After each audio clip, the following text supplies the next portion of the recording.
Il ne gémissait pas. Il était simplement allongé et saignait.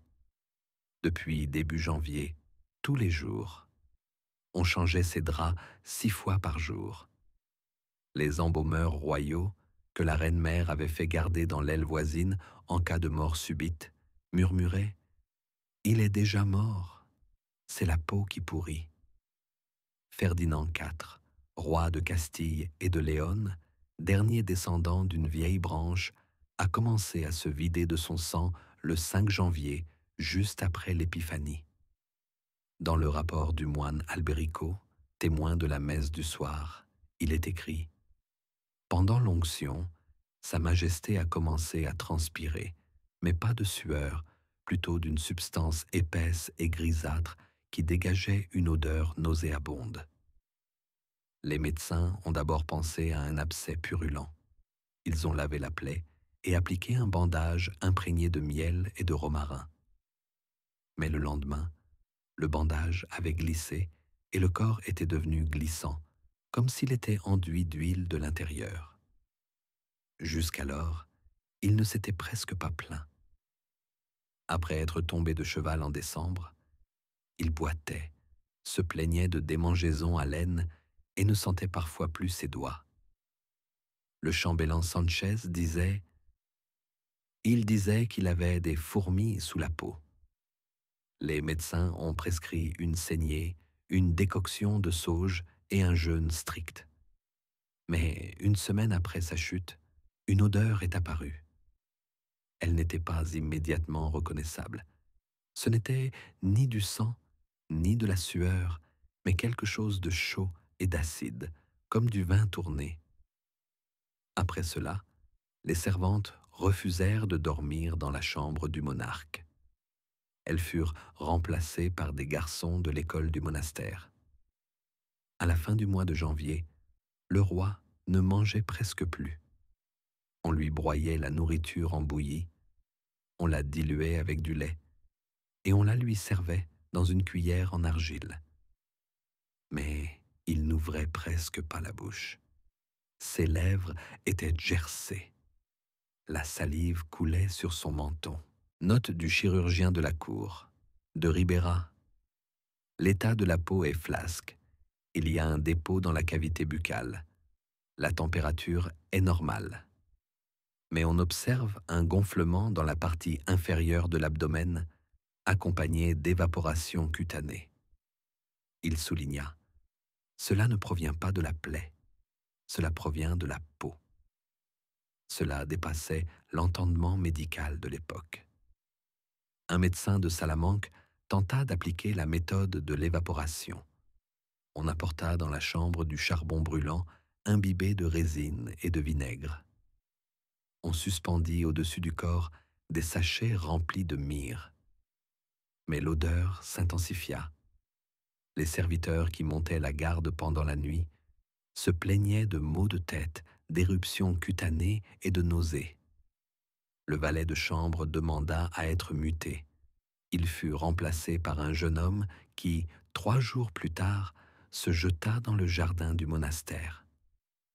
La reine-mère, Doña Isabelle, ne rendit visite à son fils qu'une seule fois. Elle resta dans la chambre 7 minutes, puis ordonna « Ne laissez entrer aucune femme, ne laissez pas les prêtres toucher son corps sans gants. » Des rumeurs circulaient selon lesquelles elle soupçonnait un empoisonnement. Un apothicaire de Tolède fut secrètement appelé et rendit son verdict.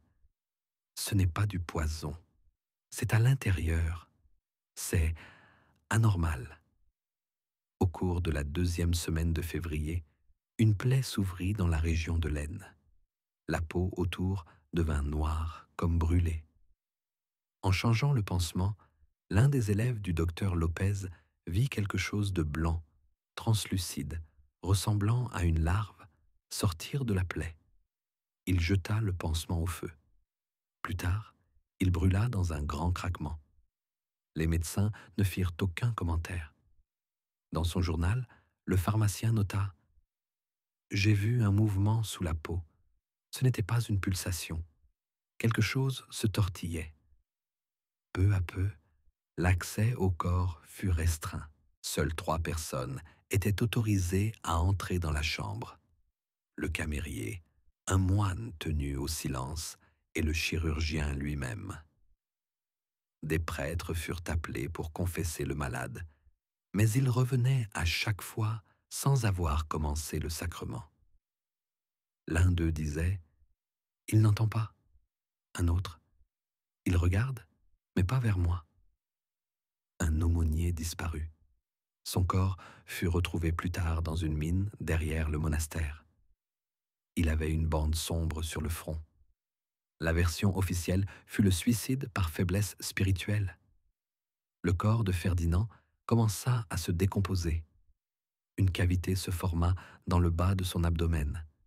Sa cage thoracique devint concave. Sa jambe gauche était enflée et prenait une couleur pourpre. Au toucher, on sentait du liquide sous la peau. Bientôt, l'une de ses jambes noircit. Ses doigts devinrent croustillants comme des biscuits secs. Mais son cœur battait encore. Ses yeux s'ouvraient parfois. Parfois, il fixait un point précis, l'icône de la Vierge accrochée au plafond. Dans la nuit du 6 mars, l'un des moines qui rangeait le lit a déclaré « Il a parlé ». La langue du roi était enflée, ses lèvres étaient noircies, sa bouche ne bougeait pas. Mais selon le moine, quelqu'un avait prononcé son nom. Personne d'autre ne l'a confirmé. Le soir même, un caillot rose-gris, semblable à de la graisse, est sorti de l'ulcère inguinal. Il bougeait, on l'a brûlé, mais le lendemain matin, des fils blancs ont été découverts dans l'urine nocturne.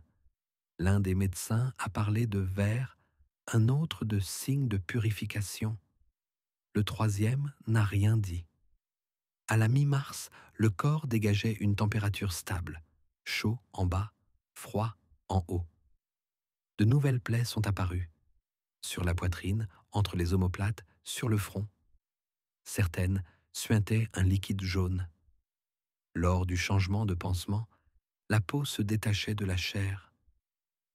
L'un des serviteurs a noté « Quand j'ai touché, il n'y avait rien sous mon doigt. » La peau était comme une pellicule sur du lait. Un autre a dit « Ce n'est pas un homme, c'est une enveloppe.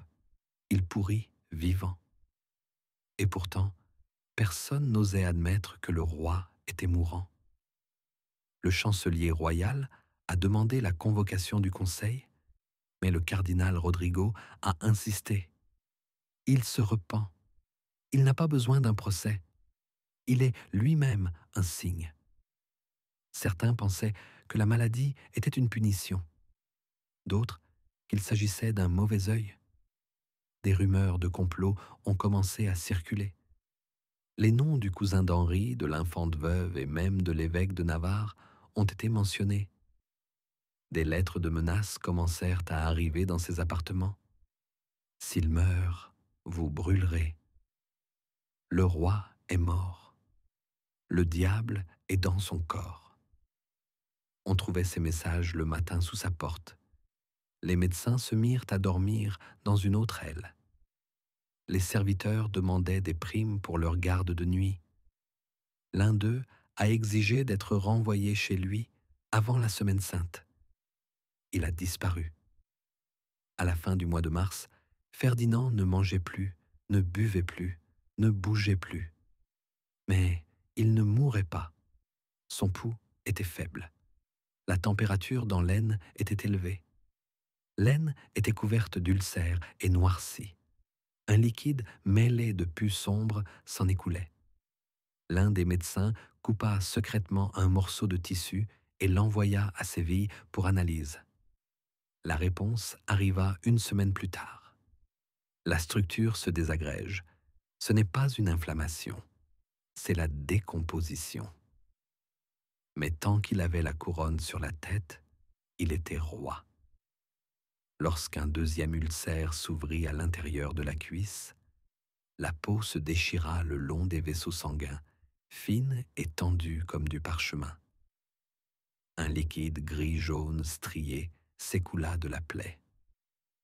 Le chambellan de Losso ordonna de ne pas appeler de médecin. À ce moment-là, au moins 4 serviteurs se trouvaient déjà dans les appartements du roi, se plaignant d'éruptions cutanées, de maux de tête et d'un goût métallique dans la bouche. L'un d'eux, un chapelain âgé, fut retrouvé mort près de la fenêtre, un crucifix à la main et du sang coulant de ses oreilles. On n'ouvrit pas son cercueil. Selon les rumeurs, son corps avait gonflé pendant la nuit. À partir de la fin février, l'accès aux appartements fut restreint. Les gardes furent remplacés par des hommes qui ignoraient ce qui s'était passé en janvier. Les nouveaux gardes avaient l'autorisation de se couvrir le visage d'un bandeau imprégné d'huile et de ne pas s'approcher à moins de 3 pas. Les draps étaient sortis par la porte de service, brûlés dans le four du monastère, et les cendres enterrées hors du jardin.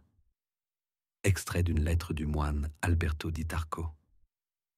J'ai vu le bandage retiré du pied de Sa Majesté, jeté dans la cheminée, et les flammes ont jailli comme de la résine.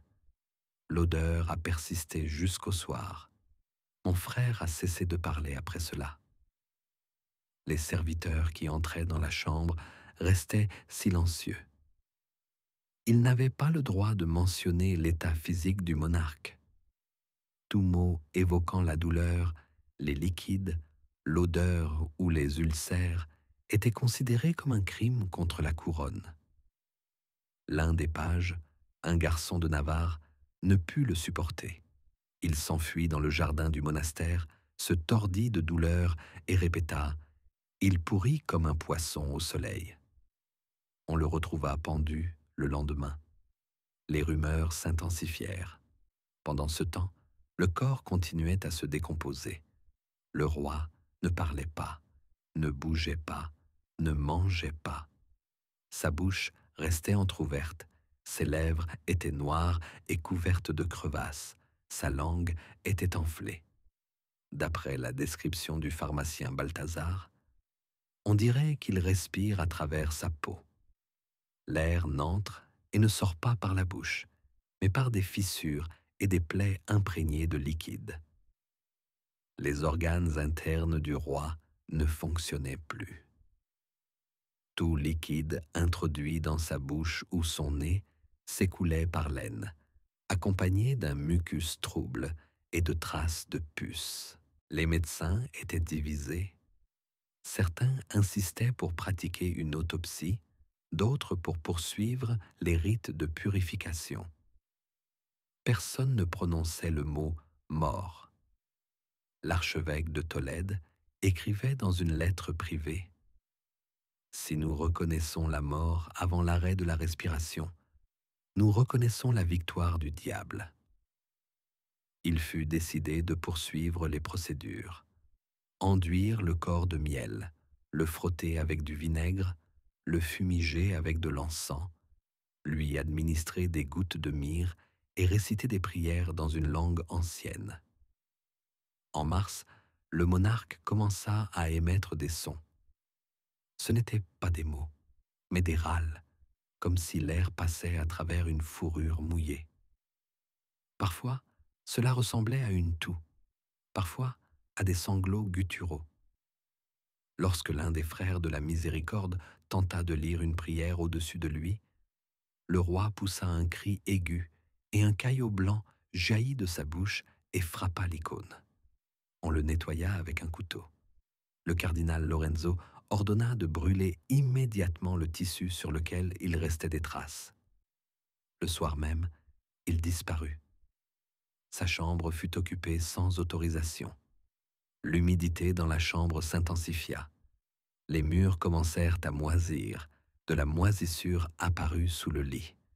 Le chambellan nota « La pierre sur laquelle repose le lit est couverte de mucus, bien qu'il n'y ait pas d'eau dans la pièce. » Le matin, l'une des novices glissa et se brisa le cou. Son corps n'a pas été emporté avant le soir. Personne ne voulait entrer. La nuit, des bruits se faisaient entendre dans les couloirs. Ceux qui montaient la garde à la porte affirmaient entendre des claquements, comme si quelqu'un frappait sur l'eau. Le serviteur Yuan de Fado a laissé une note. Lorsque je me suis approché des appartements, j'ai senti sous mes pieds comme si le sol était mou, comme s'il était vivant. Puis, une odeur s'est répandue, pas celle de la pourriture, mais celle du sang qui coule d'une dent. Je ne peux pas la décrire. Le lendemain, on l'a retrouvé mort dans la bibliothèque du monastère. Sur le sol, il y avait une flaque de mucus. Le mois d'avril commença par une nouvelle ulcération, cette fois sur le ventre. Pour la première fois, on enregistra une température supérieure à 40 degrés. Le roi était immobile, mais son front était couvert de sueur et de la vapeur s'échappait de son oreiller. Le pharmacien le remarqua. La vapeur n'est pas chaude, elle est fétide. Elle ne brûle pas, mais se dépose sur la peau comme de la moisissure. Le même jour, l'un des moines vit un insecte sortir de l'oreille de Charles. Il tenta de l'attraper, mais la créature disparut dans une fissure de la pierre. Le lendemain matin, 2 pigeons morts furent retrouvés dans le couloir. On changea le lit du roi pour la 3e fois en 1 mois. On découvrit à nouveau une décomposition de la couche inférieure de la peau, sous laquelle se trouvait une masse molle qui ne tenait pas en place. L'un des médecins tenta de palper la peau et sentit que quelque chose bougeait sous la peau.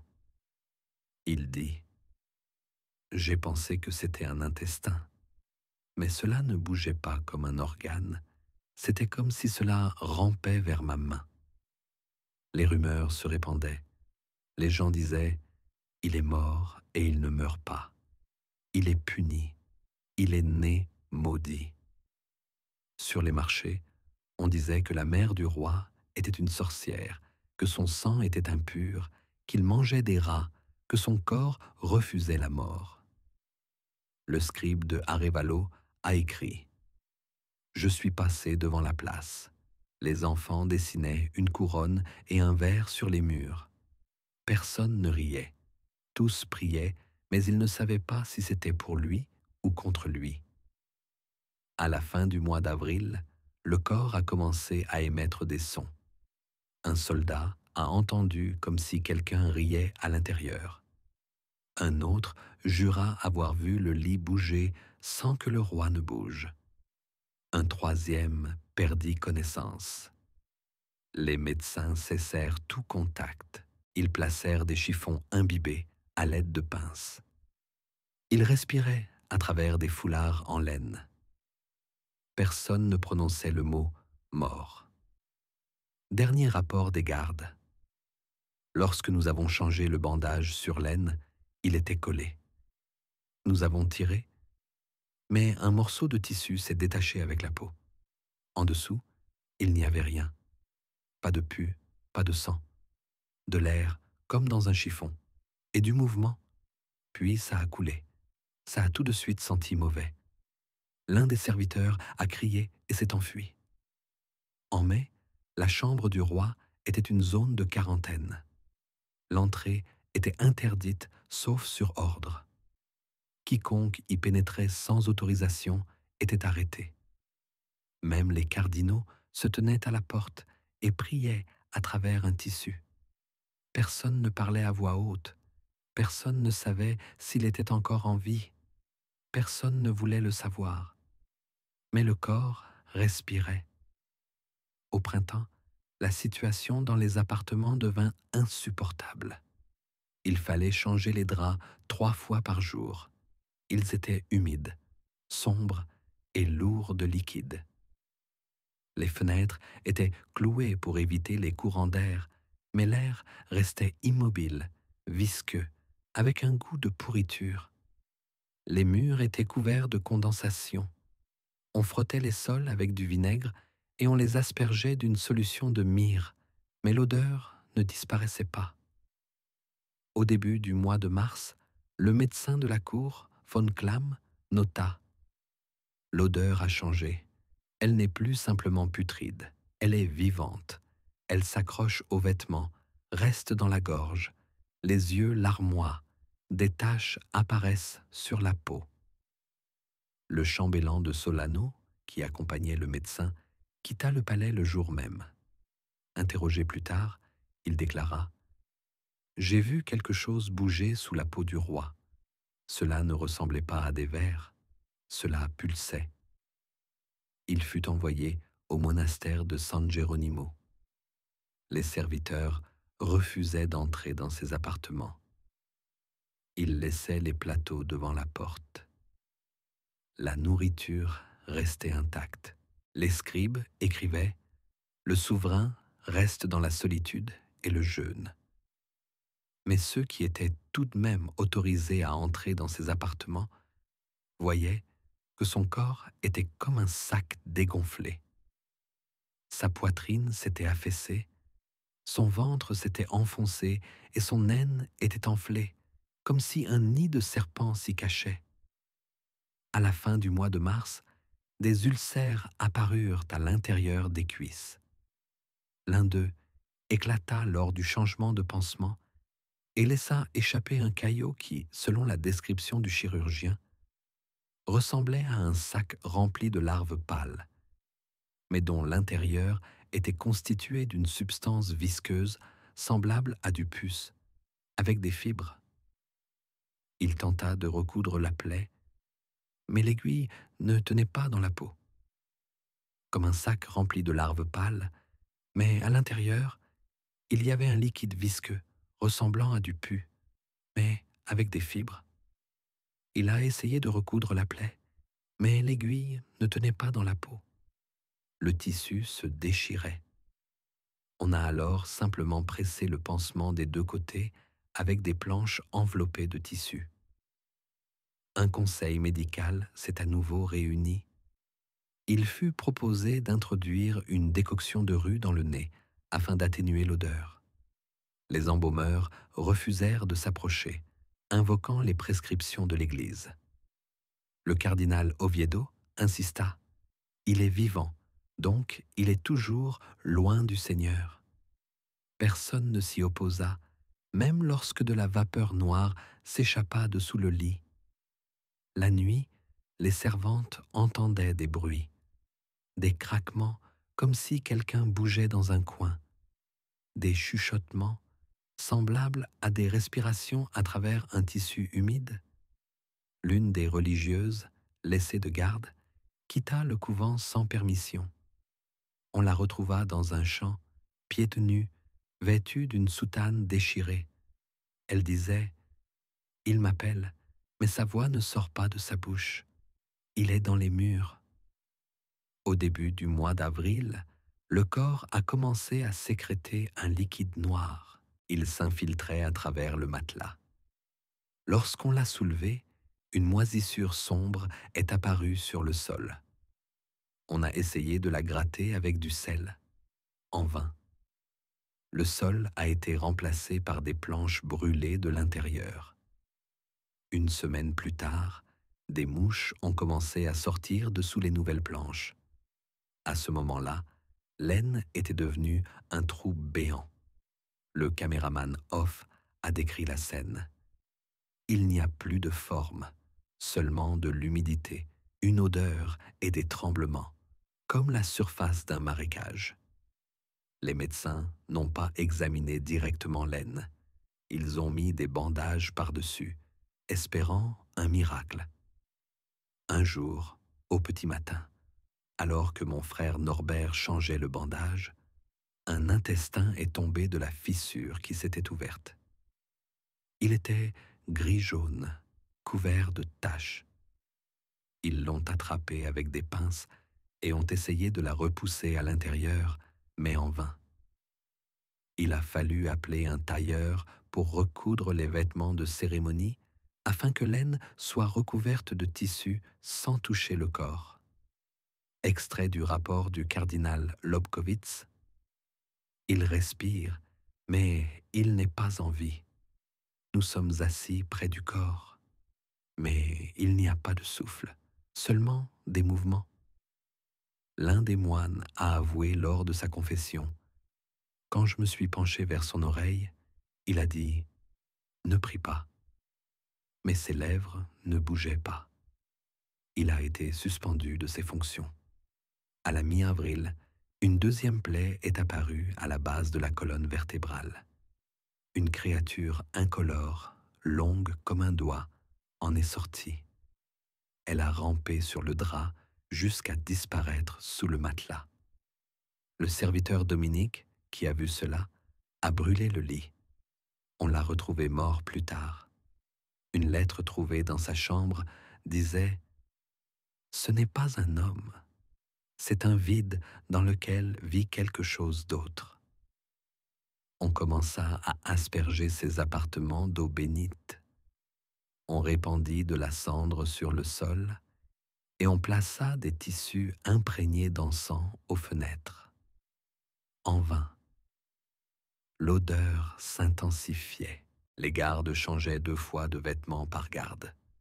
Ceux qui se tenaient à la porte se plaignaient de saignements de nez, de faiblesse et de maux de tête. À la fin du mois d'avril, le cardinal Melchior quitta le palais. Il écrivit « J'ai vu un œil du roi éclater, pas à cause de la pression, mais de l'intérieur. Un liquide épais et trouble s'en est échappé, et son autre œil semblait regarder non pas vers nous, mais vers quelque chose derrière nous. Le dernier changement de linge eut lieu à la mi-mai. Les draps ne pouvaient plus être retirés, car le tissu collait à la peau et se déchirait par morceaux. On se contentait alors d'en rajouter une nouvelle couche. Von Klamm a écrit « Il ne bouge pas, mais quelque chose palpite dans son ventre. Ce n'est pas la respiration, c'est la vie qui ne devrait pas être. » Au matin du 23 mai, le roi n'a pas pu être réveillé. Mais son corps dégageait encore de la chaleur. Et lorsque le moine s'est penché pour vérifier sa respiration, de la vapeur s'est échappée de ses narines. Le chambellan écrivit « Nous ne savons pas s'il respire, mais il semble qu'il entende encore. » La procession se préparait pour le transport. La calèche fut renforcée avec des ferrures. On prépara un masque en cire pour cacher le visage. Les draps furent brûlés. Une fosse fut creusée autour du palais pour enterrer les restes de tissus infectés par la pourriture. La nuit, les lumières restèrent allumées. Des prêtres silencieux étaient assis en bas. Certains chantaient des psaumes. D'autres murmuraient « Il ne mourra pas, il restera ». Quand le mois de mai arriva, le corps ne cachait plus rien. Les bandages ne tenaient plus. Le liquide qui s'écoulait de l'aine ne séchait pas, mais devenait collant et nauséabond, rongeant les tissus et la peau en dessous. Rapport du pharmacien, dit-il. Une deuxième incision s'est ouverte sous le nombril. Les tissus sont mous, comme cuits. À l'intérieur, ce n'est pas du sang, mais quelque chose de dense, de jaune-brun, de chaud. Ça bouge. Les serviteurs n'entraient dans la chambre qu'avec des chiffons enroulés autour du visage. L'un d'eux, un garçon d'environ 16 ans, jeta le plateau et s'enfuit. Il fut retrouvé plus tard dans l'écurie, sans langue. Selon les rumeurs, il se l'était coupé lui-même. Une deuxième servante s'évanouit. Ses vêtements étaient imprégnés de taches sombres qui ne partaient ni à l'eau ni au vin. En mai, l'odeur du corps du roi était perceptible dans les escaliers menant à l'aile nord. Le chancelier Suarez écrivit dans une note privée « Je ne peux distinguer son souffle de la vapeur qui s'élève de la cave. Il est épais, lourd. Je pense qu'il n'est pas humain. Je pense que c'est un sac rempli de quelque chose qui attend que nous détournions le regard. » Les médecins continuèrent à le surveiller. L'un d'eux, Juan de Alvarez, s'arracha un ongle après avoir pansé la région de l'aine. Sous l'ongle, écrivit-il, il restait de la boue, et elle bougeait. La situation politique entra dans une phase de confrontation larvée. Le comte d'Aranza recueillit des signatures pour la reconnaissance immédiate de l'héritier. Il fut soutenu par l'archevêque de Séville. Dans le même temps, les partisans du conseil régent, dont le comte de Ribera et Doña Jimena, insistaient: le roi est vivant. Il est béni par la souffrance. Sa décomposition est le signe de sa croix. De nouveaux gardes furent postés entre les appartements et la chapelle. Les rapports sur l'état du corps ne sortaient plus du cercle restreint des 3 personnes autorisées à le voir: le médecin, le valet de chambre et le moine qui changeait les draps. L'aggravation finale survint au milieu du mois. La température du corps fluctuait, mais la chaleur dans la région de l'aine persistait. L'ulcère inguinal avait doublé de volume. Des anneaux blancs et denses, ressemblant à des morceaux d'entrailles, commencèrent à en sortir. Ils étaient mobiles. Lorsque l'un d'eux tomba sur le sol, il laissa une trace derrière lui et disparut sous le lit. Le médecin von Klamm nota: « Je l'ai vu. Ce n'est pas un intestin. Les intestins n'ont pas Dieu. » Le serviteur Dominique fut retrouvé mort près de la porte. Sa poitrine était griffée, ses ongles cassés. Lors de l'autopsie, on trouva dans son estomac un caillot de matière blanchâtre qu'on ne put identifier. Le chambellan ordonna de changer tout le linge dans les appartements. Mais le nouveau tissu commença à se décomposer dès le lendemain matin. Au même moment, l'un des chapelains autorisés à lui donner l'extrême onction s'enfuit dans la nuit.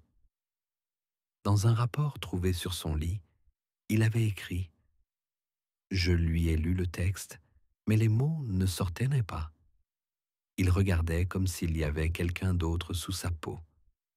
J'entendais sa respiration, mais elle venait de son ventre. » Le conseil de guerre, réuni dans la galerie sud, décida à l'unanimité que si le roi ne donnait aucun signe de conscience avant la fin de la semaine, il serait déclaré incapable. Mais le soir même, ses yeux s'ouvrirent. Des témoins affirmèrent que ses pupilles ne bougeaient pas, mais que de la vapeur s'échappait de sa bouche et qu'une des bougies s'était éteinte. Peu après, les appartements furent envahis par une moisissure noire. Elle apparaissait sur les murs, sur le sol, sur les icônes. On la nettoyait avec du sel, on la frottait avec des solutions, mais elle revenait. Le conseil médical refusa d'entrer sans bénédiction. L'un des serviteurs de nuit nota plus tard: « Il est allongé, mais on dirait que tout dans la pièce lui obéit. Même la cire coule vers son lit. » La mort est survenue sans que personne ne s'en aperçoive. Pas un cri, pas un gémissement, pas un bruit. À un moment donné, le corps a cessé de respirer. Ou alors, c'était autre chose qui respirait. Le prêtre venu lui donner l'extrême onction ne put prononcer un mot. On l'emmena, tremblant. Note du lendemain: mort, ou tombé dans un état qu'on ne peut appeler la vie. On ne put transporter le corps. Il avait fusionné avec le lit. On retira les vêtements avec la peau. Il y avait un trou béant dans l'aine, non pas une blessure, mais comme une entrée. Les médecins ont proposé de le recouvrir temporairement de chaux, mais celle-ci a moussé et s'est dissoute. On l'a alors enveloppé dans un tissu épais, mais même à travers celui-ci, des coulures noires s'écoulaient. L'enterrement eut lieu sans liturgie. Le cercueil fut descendu dans la nuit. Les bougies ne s'allumaient pas, elles s'éteignaient d'elles-mêmes. Selon la chronique officielle, mort en paix, absous, enterré. Mais dans les notes privées des courtisans, on trouve une autre version, pourri, disparu, passé du corps au pouvoir. Après la mort de Charles, l'Espagne entra dans une année de troubles. Une révolte éclata à Tarragone. À Tolède, les monastères fermèrent leurs portes. En Castille, des rumeurs circulaient selon lesquelles le roi était ressuscité et allait se montrer lors de la fête du Corpus Christi. À Rome, il fut interdit d'autopsier les corps sans l'autorisation du pape. La France ne reconnut pas officiellement le nouveau monarque. Et dans un seul rapport attribué à un chapelain survivant, on trouve cette phrase: le corps n'est pas mort, il n'a tout simplement plus besoin de l'homme.